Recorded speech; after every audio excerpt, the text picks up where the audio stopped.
If you're listening to this in real time or close to real time, then I want you to know that my books are open. You can book an astrological consultation with me through my website, moonmattersastrology.com. I have everything on there from full natal readings to love and sex readings, asteroid readings, and I also started offering one-on-one tutoring. The catalog for my tutoring has about 4 or 5 classes at the moment, but I'll be adding more as time goes on, so please check it out and check back because new stuff comes up all the time.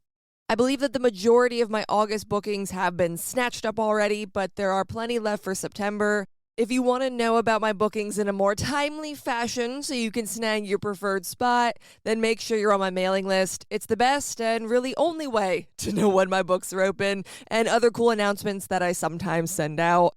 I'm really not super good at being in people's faces and marketing myself into oblivion. I could be way more annoying and in your face. I have a Sagittarius stellium, so believe me when I say I can be annoying, but it's not for me. I do this 1-minute intro on my podcast. If you find me, then fate ordained it so. Fate is also telling me it's time to get into today's forecast, so let's find out what kind of havoc the planets are wreaking this week. Saying that the planets were going to be wreaking havoc was a bit of a red herring. This week is actually going to be kind of cute, and it's going to be the start of us getting back on track after the shit fire that popped off a few weeks ago with retrograde mania. The work week, otherwise known as Monday, starts with Mercury doing us all the solid and stationing direct.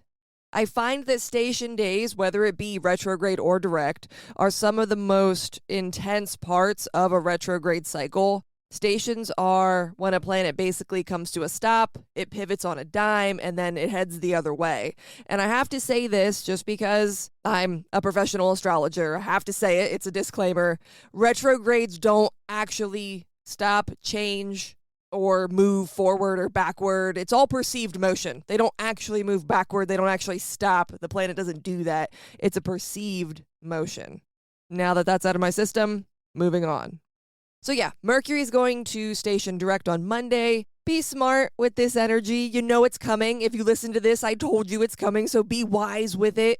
Let the metaphorical car warm up before you slam on the gas.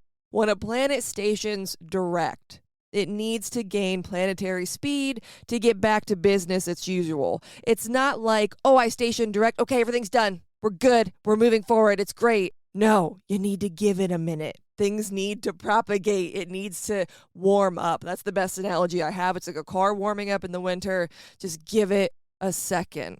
So while Mercury stationing direct is definitely a step in the right direction, it's not a cure-all for anything we've been feeling. Keep being mindful with your words and how you assert yourself within the realm of Leo, but know that the time for revisions and editing within Leo, that's over.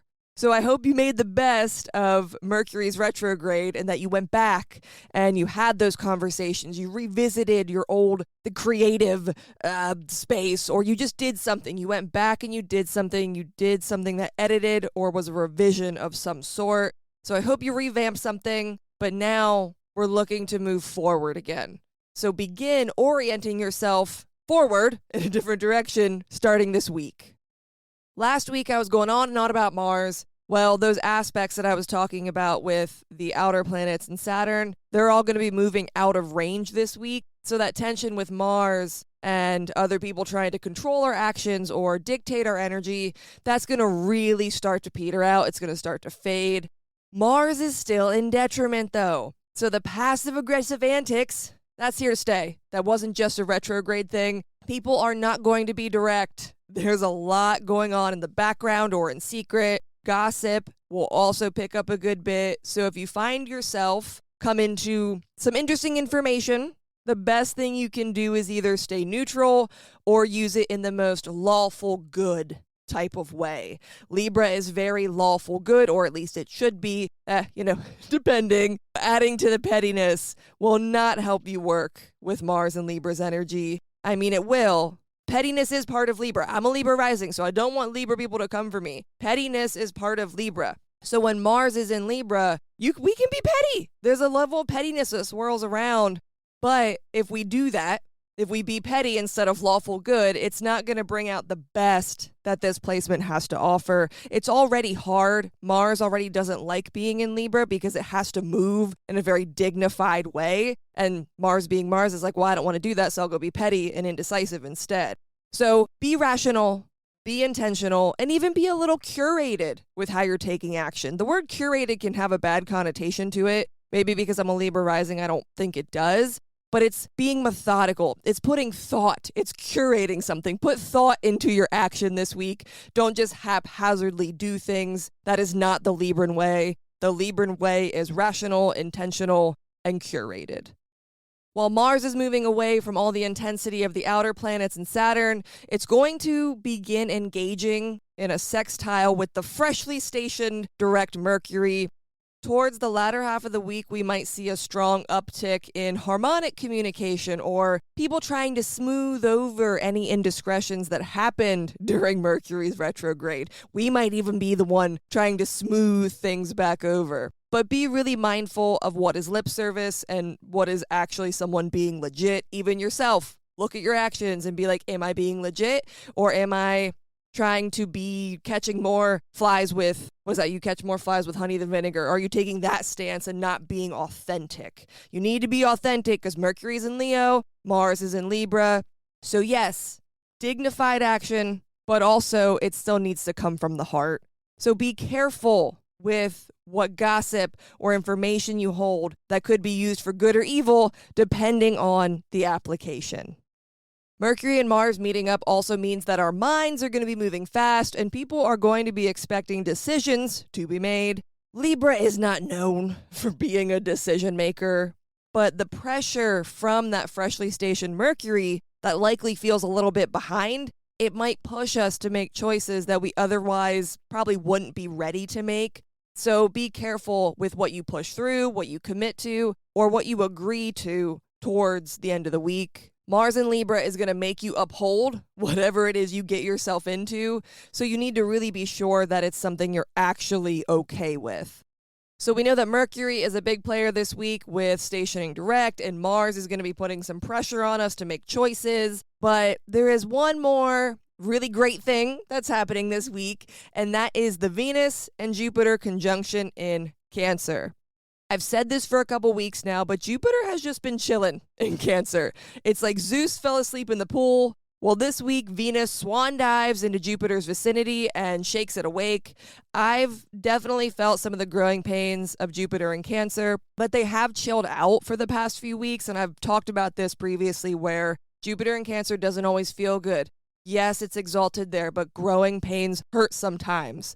The conjunction with Venus is going to reawaken those growing pains a bit, but also soften them. Venus is going to be the cocoa butter we so badly need for these stretch marks that Jupiter has recently given us within the realm of Cancer. There is likely going to be some kind of goodness, expansion, or just auspicious energy that circles the area that Cancer rules for you this week. My weekly horoscopes that my patrons receive go into more detail about this and how we should be reorienting our footing within the realm of Leo since Mercury stationed direct. But basically, just be open to all the possibilities right now. Both Jupiter and Venus are benefics. They say yes, they open doors, and they have no concept of consequences for opening those doors. That's something we, the mere mortals, need to be mindful of. I have a ton of Jupiter energy in my chart, so I live and breathe these kind of trust falls with the universe, but you have to look at your own chart and see if that's a setup that works for you. You're going to be presented with something auspicious or something that's going to expand the realm of Cancer, but how you take action with it or how you implement that opportunity is going to be different than how I would do it. So I don't have advice on how to grab hold of Jupiter and Venus's energy, but I can say that they're going to be mixing up something intensely benefic. There's a good chance for heart-centered or spiritual things to come up, stuff with family, because this is Cancer as well, family relationships, anything like that. Whatever goodness does come your way, you need to lead with your heart to get the most out of it, which is different from Mars and Libra's approach right now, which is pragmatic, but still fair. This week is about taking chances with some things and being calculated with others. We're being more curated in Libra and Leo and having a trust fall with Cancer. It's going to be an interesting dance of knowing when to divulge and when to keep things close to the chest. But at least we know that whatever realm Cancer rules is a place we need to free fall into the watery oblivion. Whether you swan dive like Venus or cannonball like Jupiter, there's something worthwhile that needs to be explored. Thank you for tuning in to this week's forecast. If you want a more detailed look at what this week's astro weather holds for you personally, go to my website, moonmattersastrology.com, and sign up to receive my zine. You can also find me on Patreon by searching for Moon Matters. The best way to keep up to date with my work or to book a reading with me is to sign up for my mailing list on my website. I'll meet you back here next week, but until next time, later days.